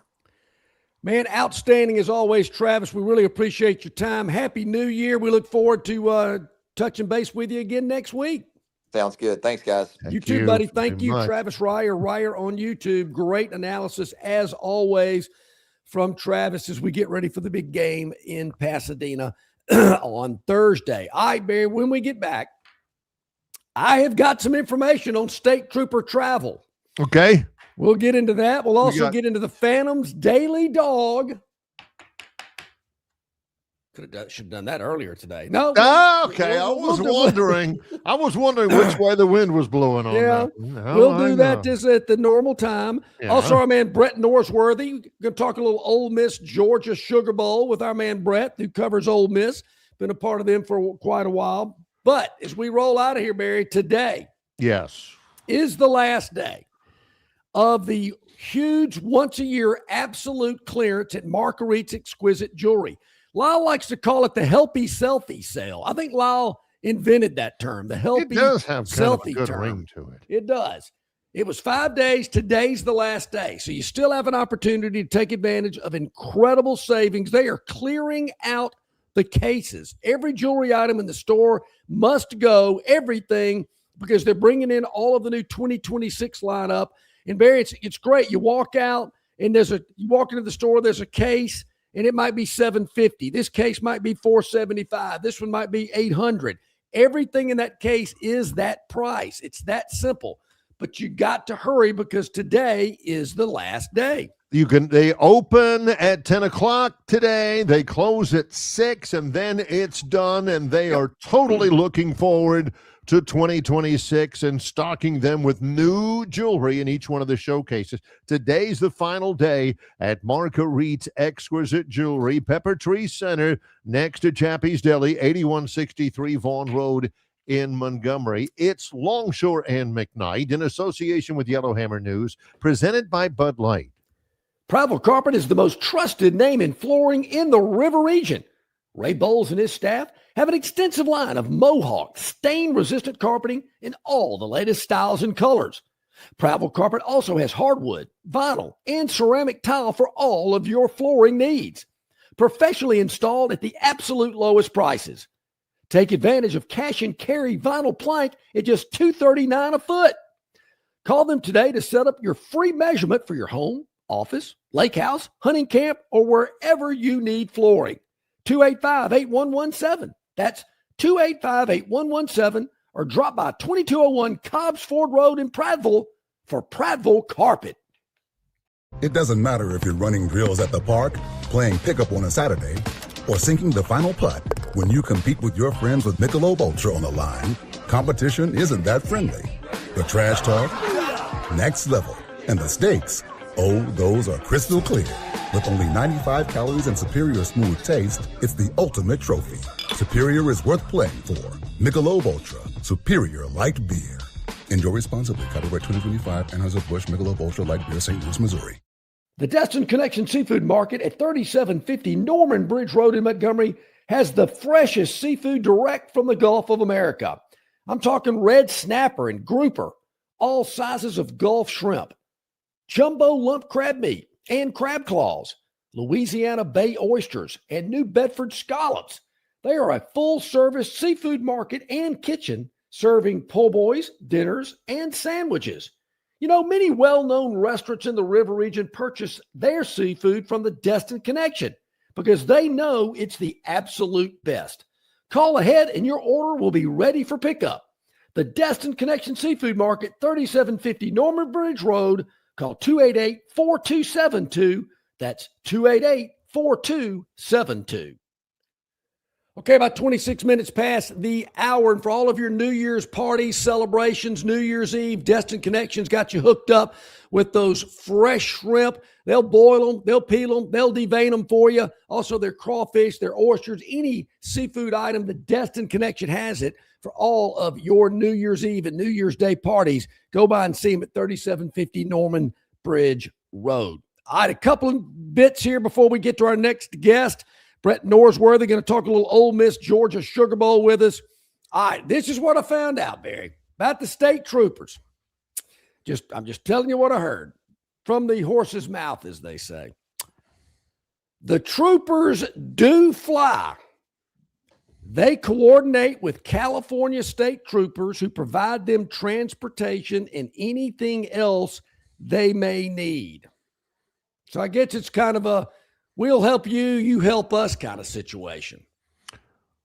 Jason Jones, he goes along with me. He says, no doubt the troopers drove to Cali.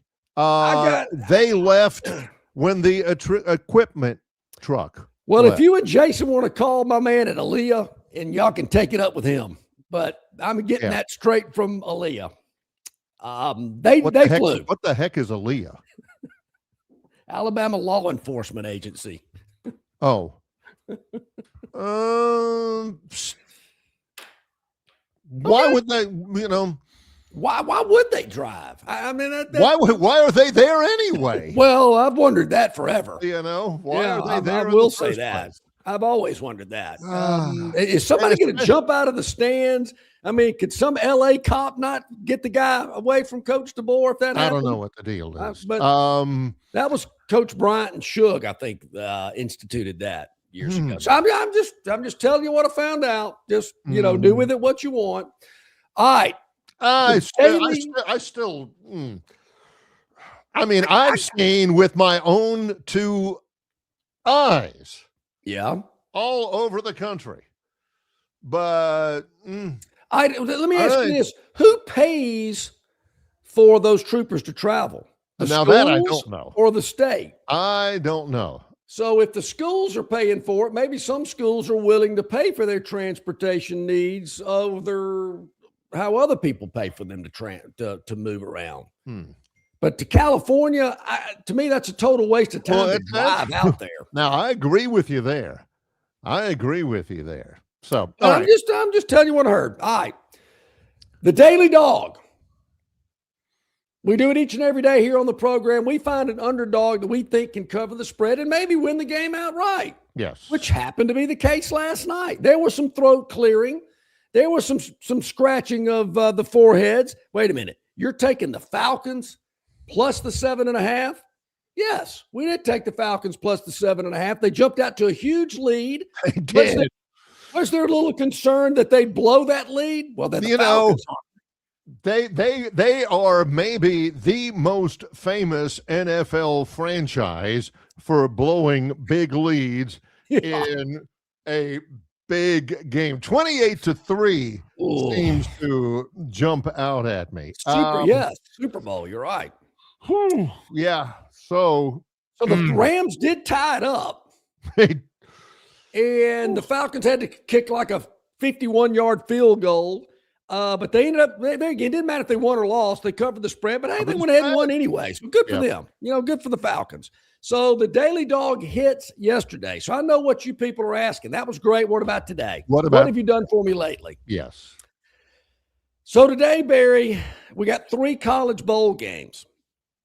That's true. And we're looking at a game between 2 teams that will be playing in the state of Texas in San Antonio, I believe. It's the Alamo Bowl. It's at 8 p.m. tonight on ESPN. Yes, it is USC TCU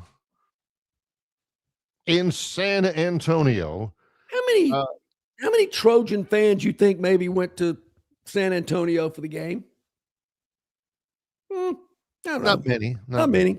I would say, comparatively speaking. Fort Worth to San Antonio, nice drive. Los Angeles to San Antonio. Nice drive. Just straight up, 10. Yeah. The state troopers, almost definitely. You think the California state troopers drove to San Antonio? I think they drove to San Antonio. Absolutely. I think they did. It was a private school, so USC can probably pay them out of their own pocket or something like that. So Barry, we're taking the home state team here, catching 6.5. That's what I got. 6.5. Home team. It's like a home game. I'm not sure Southern Cal really cares about it. Lincoln Riley was kind of wishy-washy all year. I'm not buying it. So Southern Cal might win, but we like TCU to cover the 6.5 in tonight's Alamo Bowl, 8 p.m. That is your Daily Dog. Stay with us when we come back. Brett Norsworthy joins us. Longshore and McKnight in association with Yellowhammer News, presented by Bud Light. Known by avid golfers as one of the most beautiful and challenging stops on the Robert Trent Jones Golf Trail, Cambrian Ridge in Greenville lies just 40 miles from Montgomery. It is well worth the ride for any golfer looking for 27 holes of jaw-dropping golf. The greens have been redesigned to accommodate the higher green speeds associated with their installation of the latest generation of ultra-dwarf Bermuda grass. Cambrian Ridge offers a fully stocked pro shop with all the latest equipment and apparel. Great food and beverages in the clubhouse can be enjoyed both before and after your round. Get your group together and hit the trail. Go to rtjgolf.com/Cambrian Ridge for tee times and more information. Phoenix Physical Therapy is ready to help patients recover, recharge, and rise. They develop a customized therapy plan for each patient to get them back to enjoying their favorite activities. Their experienced team is committed to providing exceptional care in a professional environment. Whether you're looking to prevent or treat an injury, recover from a recent illness, or recuperate from surgery, schedule an appointment with our clinic and take advantage of our physical therapy, athletic training, workers' comp, and employer solutions service. Experience elevated physical therapy today. Call Phoenix Physical Therapy at 239-9316. That's 239-9316. All righty, welcome back in, everybody. About 25 minutes to the top of the hour. Very looking forward to our next guest, a friend of the program. And we want to know what's going on with the Rebels of Ole Miss. Our man, Brett Norsworthy, is our guy. Brett, good morning, sir. How you doing, my friend? Oh, hit that mic button. Let's get him. There we go. And move him over here. How you doing? I'm doing well, thank you. Good to have you on. Our only issue with you is, goodness gracious, where in the world do we start? There's been a lot to say grace over in Oxford, Mississippi over the last 2 or 3 weeks, Brett. Yeah, Barry, we've made a lot of news, and we've had the big coaching change, but we're in the Sugar Bowl and 12-1, first time in school history to win 12 games, and 11th time to be at a Sugar Bowl and going for our 7th Sugar Bowl win all time. Only Alabama would have more. And really excited about the game, excited for the Pete Golding era, and I think there's some symmetry to it. You know, in basketball last year, Todd Golden won it all. Maybe in football this year, Pete Golding will win it all. I like it. We'll talk a little bit about that, Brett, because, you know, obviously the Lane Kiffin departure was, you know, headline news, but we're over that. And Pete Golding has come in. They've won a playoff game. They're in Oxford. The scene was incredible. Now you head to New Orleans. Just give us a little overview of just how things have settled down and things are the direction the program's heading as they get ready for the Georgia Bulldogs. Well, Pete took up the mantra of it's about the players. And the players a little bit got forgotten down the stretch of the year because all the conversation was around Lane. And I think it hurt Kawan Lacey and hurt Trinidad Chambliss for some of these awards, but that wasn't Lane's fault either. Sometimes the media can only do one thing at a time. It hardly ever can multitask, and I think you could have covered the team and still recognize the story that Trinidad Chambliss was. I'm not saying he should have won the Heisman, but he is the best story of the year in college football. And then you look at Kawan Lacey. He rushed for almost 1,300 yards and 20 touchdowns and had one fumble on an errant direct snap in the rain out at Oklahoma. And I don't think enough people are talking about that. And we don't talk enough about running backs anymore. It's such a quarterback-driven sport. I understand that. And the Heisman Trophy's become so quarterback-driven. I think Derrick Henry was the last running back to win the Heisman Trophy. It could be a while before we have another one. So Pete wanted to put the focus on the team, on the players, and it has worked for him. He didn't want the big press conference. He didn't want a whole lot of conversation about him. He really is about just getting the job done. And, you know, that's quite a contrast because there's certainly anybody following Lane Kiffin, there was going to be a personality void, a personality deficit. You could not make the hire trying to get the next big personality like Lane Kiffin. So Keith Carter, he decided let's just make a real solid football hire, and I think we have. Well, you look at it now with the benefit of hindsight and all of that. What is the regard currently and in the future that Ole Miss fans hold Lane Kiffin in? Well, right now it's really raw, and a lot of people are angry. I'm not. I'm among the least angriest about it, in fact, and it makes a lot of my friends mad. They get angry at me because I'm not angry at Lane, and I'm not going to be. Lane did Ole Miss a great job. He made his decision, and now we got to move on. We got 6 great years out of him, and he showed us the way on a lot of things. He raised the expectations in a lot of ways. At Ole Miss, he wasn't going to get comfortable. One of the things that stands out to me, in COVID year 2020, his first year, everybody was just wanting the whole world to get back to sanity. And we're back at the hotel after beating Indiana in the Outback Bowl. And it was just players. It was no fans. It was no family. It was just players and kind of us back there. And, I'm on cloud 9. We won a New Year's Day ball game. And Lane looked at me very seriously. He goes, "You're not pleased with this, are you?" I said, "Well, Coach, it beats the heck out of the last 3 years when we didn't go to a bowl." I said, "Yeah, I'm pretty pleased." He goes, "We're going to do a lot better than this." He said, Ole Miss needs to raise their expectations. And that, frankly, needed to be said. And he said it, and he was blunt about it, and he followed through on it. And now Pete Golding has to pick it up from there.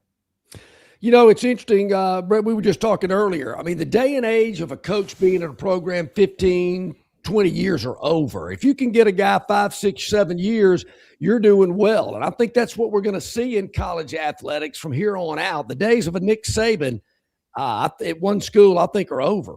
Yeah, it sure looks like it. You know, never mind having Coach Saban. I was hoping it with Hugh Freeze, that if we could just have our Gary Patterson at TCU, or maybe Frank Beamer at Virginia Tech, not one of the all-time legends like Coach Saban, but maybe just get that. You know, it came undone for Coach Freeze, and then we kept Lane a lot longer than a lot of people really thought we would. And LSU was it was too much for that restless spirit in him to take on that challenge. You know, he had been at those big jobs. He'd been at the NFL. He'd been at Tennessee. He had been at USC, and he just had to take another chance at it. I do think he was really torn, much more than a lot of people think. But in the end, he did leave, and I wish him well. I have no personal rancor whatsoever at him. He was great to me. He was great to me. He was fun to be around. He was straight as a pin with me, and always treated me with a lot of respect. And I have regard for him. Now I want to beat the ever living what out of him next September. But he wants to beat Ole Miss like that, and I know that because I know the competitor he is. But I think the passage of time will make things a little better. We kind of went through that with Tuberville and Auburn. So maybe someday Lane Kiffin goes to the United States Senate. How about that? Hey, how about that? Would be interesting. That wouldn't be bad. Wouldn't be bad. Tell a story to our viewers and listeners who may have either not seen or forgotten about October the 18th, the game in Athens where Georgia won it in a shootout 43-35, and whether there's any applicability between that outcome and coming up in the Sugar Bowl. Well, Barry, for 3 quarters that day, especially offensively, mostly offensively, it was as good as Ole Miss has ever looked on any stage, anywhere, anytime. It was just everything Ole Miss wanted to do, whether it was quarterback keepers, slants, goes, 7 routes, 9 routes, draws, Lacey, tight end, wide out, slots. I mean, just could do anything we wanted to, but I had a fit. But Georgia was doing the same thing when they got the ball. And we really never did hit Gunnar Stockton very hard. He was playing that day. Both quarterbacks played that day almost like they had a protective jersey on, like they couldn't be hit. And I go down on the sideline mid to late third quarter, and you could feel that crowd in Athens. And this wasn't Can Stadium music. It was the marching Redcoat band, and that crowd, you could feel it building. Almost like we've messed around with y'all long enough. And I told somebody on the sideline, I said, whoever breaks serve and makes the other one punt first, that's the game. And that series, Ole Miss punted, and I wrote down in my notes, game, set, match. That was it. And then here comes Georgia, and they down 9. Ole Miss Georgia had a 4th and 2 on the last play of the third quarter. It was a long 2, and stoned him at the line of scrimmage, pushed him even back a little bit. The Georgia player kept digging, barely got the first down. And then they were off to the races and shut out Ole Miss 17-0 in the fourth quarter. But up 9, if we hold on 4th down, we score in 2 or 3 plays and go up 16. So in this game, everybody, fans, sideline, media, everybody on the sideline likes to hold up 4 quarters. When the fourth quarter starts, this would be my one motivational speech if I'm Pete Golding. Don't hold up four fingers unless you're really going to play a fourth quarter, because we didn't play one in Athens. So a lot of people, Brett, are talking about Georgia might be playing better than anybody in the country right now. They kind of went through some slow spots, but, man, they've really played well lately. What about Ole Miss at this point? I mean, where do you gauge them throughout the season? Are they at a high level going into New Orleans? I think so. Coming out of it was Tulane, the rematch against Tulane, and it wasn't much. Look, in 2 games we beat Tulane 86-20. So I think it's pretty fair to say who was the dominant team of those 2 teams. But John Summerall had a good team, and we were able to do whatever we wanted to in the playoff game in Oxford. And it was my favorite game ever in Oxford, John, of all time. Of all the games I've been to, good games, bad games, cold weather games, hot games, it was my favorite Oxford experience ever. Christmas in the Grove. You have not lived until you've been in the Grove and you've heard rocking around the Christmas tree in the Grove. Yeah, I mean, the on-campus, to me, it's got to be so special with a playoff atmosphere and, what's at stake. I mean, I can only imagine. I bet it was just incredible. It was magical the whole weekend. I didn't want to leave on Sunday morning. I didn't want it to be over, but it is. And now on to New Orleans, a place that, Ole Miss fans just have so much familiarity with and love affair with. But the team is playing well. Kwan Lacey's shoulder, he's going to be fine. There aren't many other injuries. We've been injury-free all year in the offensive line. To start 5 wide across in the offensive line all year, we know that's a blessing in football because, one bust in the offensive line and you all lost. I got the big mystery that I have about this, and you alluded to it, Brett. How in the world did nobody see Trinidad Chambliss before he went to D2? What am I missing there? Was he too strong? Was he too quick? Was his arm too powerful? There he is growing up in Michigan and goes to Ferris State and wins the national championship. And I went down to a scrimmage. It was a Friday night scrimmage. I'm going to say around the 18th or 19th of August, one of those dates. One of those Friday nights in August. Had been at the Memphis golf tournament that day. Went to the Ole Miss scrimmage that night. And I thought, the backup is going to be, he's capable. He'll give a good look for things, and never dreaming he would be what he is. Joe Judge found him and got him to Oxford. He didn't hit Oxford until late May. Had never been to Oxford in his life. We get him in late May, and all summer Joe Judge told people, we got a good quarterback in Austin Simmons. Took him to SEC Media Days, so fully expecting him to take over from Jackson Dart. And then he played late in the Georgia State game opening night, won big. And then the next week, Austin Simmons got hurt late at Kentucky, and he came in and just finished the day, kind of like a relief pitcher. And then the start against Arkansas in wild game, 31-28 at halftime. Ole Miss, defense was optional. And then Ole Miss played much better on defense in the second half. So did Arkansas in the second half. And we had him on as an offensive player, and I'm not kidding you. I looked him in the eye, and I thought, in a football way, we got a cold-blooded killer. We got a winner here. He was not awed or wowed or taken by any of it at all. And y'all may remember the show 24 with the Kiefer Sutherland character, Jack Bauer.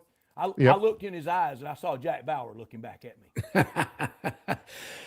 Brett, you can imagine what the feelings here in the state of Alabama are for the game out in Pasadena on Thursday afternoon. We'd like to know what you think is going to happen between Indiana and Alabama.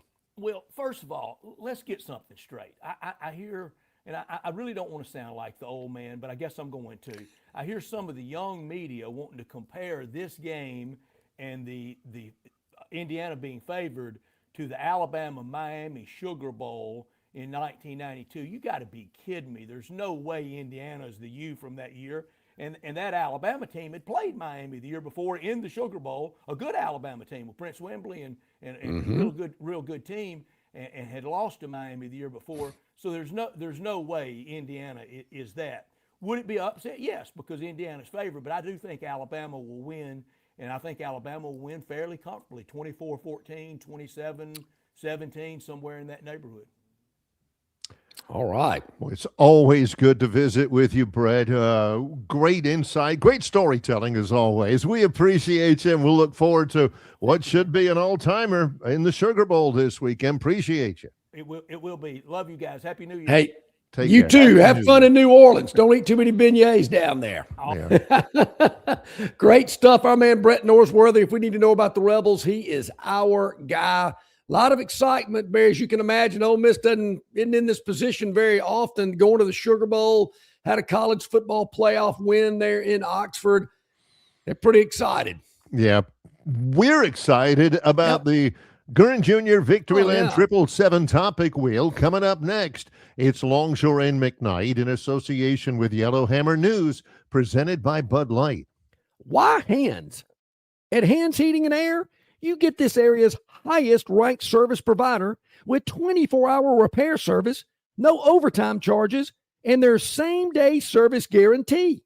Plus, instead of other companies' 30-day repair warranty, Hands gives you a 3-year repair warranty. Hands Heating and Air is here for you 24/7, 365. And service is not just something they do, it's their way of operating, for you in mind. All of Hands employees are trained to adhere to this standard.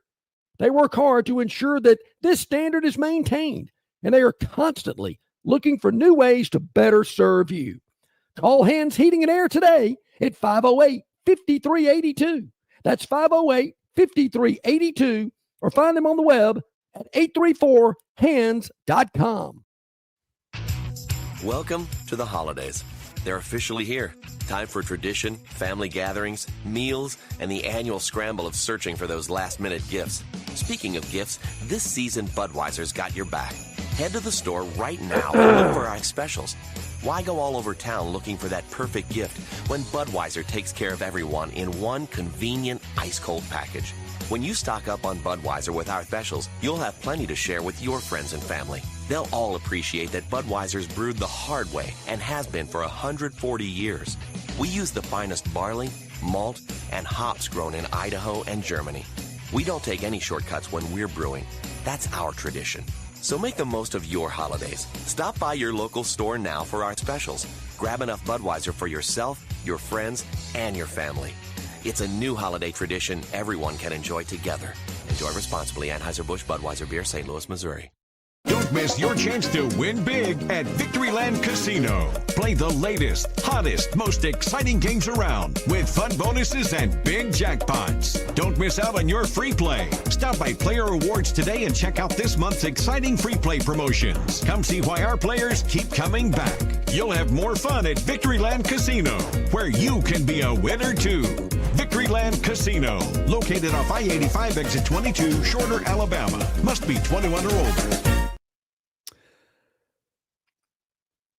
About 9 minutes to the top of the hour. Barry, I think Dennis Mitchell is our scheduling assistant. I'm glad he brought this up, wanting to know our schedule for the remainder of the week. Yes. We will not be here on New Year's Day. No. But on Friday after New Year's, post college football playoff triple header, we will be here, Dennis. We will be at Stivers Ford in Montgomery if you'd like to come by and see us. He probably will. Yeah. My Christmas was wonderful. Got to spend it with a lot of family. Yeah. And we was talking before, it's just an odd time for me because, I from last Tuesday, we did a show last Tuesday. We had a basketball game that weekend. From last Tuesday, Troy plays basketball again tomorrow. I have had like 5 days with nothing I had to do. No schedule, no games, no travel, no Longshore and McKnight. I have never had that happen. Man, it was great. Got to see tons of family. Got to travel a little bit. It was outstanding. Appreciate you asking. Now it's our Gurn Jr. Victoryland 777 topic wheel, presented by Victoryland 777 Casino, exit 22 off I-85 in Shorter, Alabama, where you can be a winner too. But it's a lot of fun. You know, Barry, we do not know what these topics are about. We're finding out for the first time, as you are the viewer and the listener. Battled back. Oh, okay. What do we got Is this here? Rams Falcons to make? Oh, more hockey. No. Love it. Oh, we beat Slovakia. Oh, yeah. Now, that's not Czechoslovakia. That's just Slovakia. No, that's not Slovenia. That is, which is where Luka Doncic is from. USA, man, USA hockey. There we go. There we go. We're at the 11-minute mark in the third period, and they've already scored 9 goals. That's like no defense. Yeah. I don't know. I'm one of those guys like in the Olympics. I'm one of those. I mean, I'm a proud American. We should be beating Slovakia like 11-0. You could put John in front of a big map. You can put me in front of a big map with a push pin and say, okay, John, Put that pin right where Slovakia is. Come on, yeah. And I mean, isn't that like Bama Ohio playing Eastern Illinois? No, I mean, come on. kidding. I mean, it should be Oh. 63-0. All right, so there you go. Battled back to beat Slovakia. Whoop, did that gum That's do? almost Okay. embarrassing if you had to battle back. Please. Okay. All right, back at it. Come on, All right. America. Spin away. Here we go. Victoryland up in 24-7, 365, exit 22 off I-85, shorter, Alabama. Winter Classic. I think I know what this one is. Yeah. More hockey. Look at this. Yeah, this is hockey in Miami, outdoors. Miami's going to be about 70-something degrees. By the way, it's cold out here today in our area. Yeah. They are playing where the Marlins play. So it's technically not outside. Well, I mean, yeah, they open it up. I guess they do. It's the Panthers and the Rangers. Okay. It comes up January the 2nd. I don't know what the deal's going to be because, I mean, I grew up in Florida. One time it got 40 degrees. I thought it was about to freeze to death. It's going to be about 70 in Miami. So, I mean, you can keep the ice cold. Yeah. John is a master at making sure the ice is cold. Gotta keep it cold. He knows how to do that. Yeah. But, I mean, is everybody going to be wearing shirt sleeves and white beaters and shorts? And it's weird. That's an interesting locale there. Okay. I like it. All right. 4 more to go. I've flown over that arena. Never been in it, but I have flown over it, leaving Miami's airport. Alley oop. Some NBA. I don't like the Spurs floor. That's those colors. I don't like them. That the Spurs. The Spurs are wearing pink. That's not an okay. Let's see. Is this an alley oop here? Oh, off the glass. Oh, nice. Yeah, that's pretty nice. Nice. Stephon Castle to Wembayana, who's about 7'4". Yeah, all you got to do is get it near. Off the glass. I mean, that's kind of cocky. Off the glass. That's John's cool. a big believer in off the glass. Sure, that's what it's there for. I mean, it's there for a reason. Yeah, that's a good one. That's a good one against the Cavaliers. These young kids that grew up with fiberglass backboards. Look, we grew up with wooden backboards. That's right. Yeah. And chain link nets. Yes, exactly right. Go back to it. Here we go. The term off the wood. That's what that meant. I thought that. Okay, yeah. All right. Here we go. 3 more to go here on a what is it? Tuesday. Yeah, it is a Tuesday. All right. Spoiler alert. That's why I said, that guy dies in a car crash near the end of the movie. Yeah. Here we go. Falcons. Yeah, what's up with the Rams? They lose, and the Falcons covered and won the game outright. They did. They sure did. It's another year where Sean, oh my gosh, the coach, Sean McVay. The Rams are again fading at the end. Ooh, picks. Now, I personally love those Falcons uniforms. Those unis. I mean, I feel like I'm watching the '68 Falcons back at Fulton County. Now they patterned them after the Georgia Bulldogs way back in the day. That's smart. But Stafford was not good. Barry, it's interesting you mentioned that about patterning them after the Bulldogs. There is a slight golden stripe on the helmet, giving Georgia Tech a little love. I didn't see. Okay. Yes. Good. There is Smart a move. slight goal, and that was the case back in the 60s. Nobody ever saw it. The Falcons had nothing to play for. The Rams are still playing for the NFC West, and the Rams just were not good. They were terrible. I guess the state troopers had to drive from LA. That's a different deal in the NFL. Okay. I don't know. All still don't, because you got equipment trucks that had to, ride out there and stuff. State troopers. I'm not, I don't know why they do what they do, but hey, I love our state troopers at Troy. Sure. Great guys. All right, 2 more to go. Let's see what we got here before the top of the hour. I think we can get them in here on the Victoryland 777 topic wheel. Blue and red. That's normally the two colors that are left. Oh, see you later. See you later. Somebody fired their offensive coordinator. Oh, no. Garrett Riley, Lincoln Riley's brother. What? I wondered about that. Mickey Kahn that's the story. Mickey Kahn, former Crimson Tider. Thought that was ChakaCon. Who has been with Dabo forever. Ooh. Yeah, Garrett Riley never. Look, Troy played at Clemson this year. They were like no big deal. They had Cade Klubnik. They had a good, couple of wide receivers. They just never did. Come on. Anything. I got to tell you, Barry, I know people, and I got to come clean, just kind of did with the state troopers.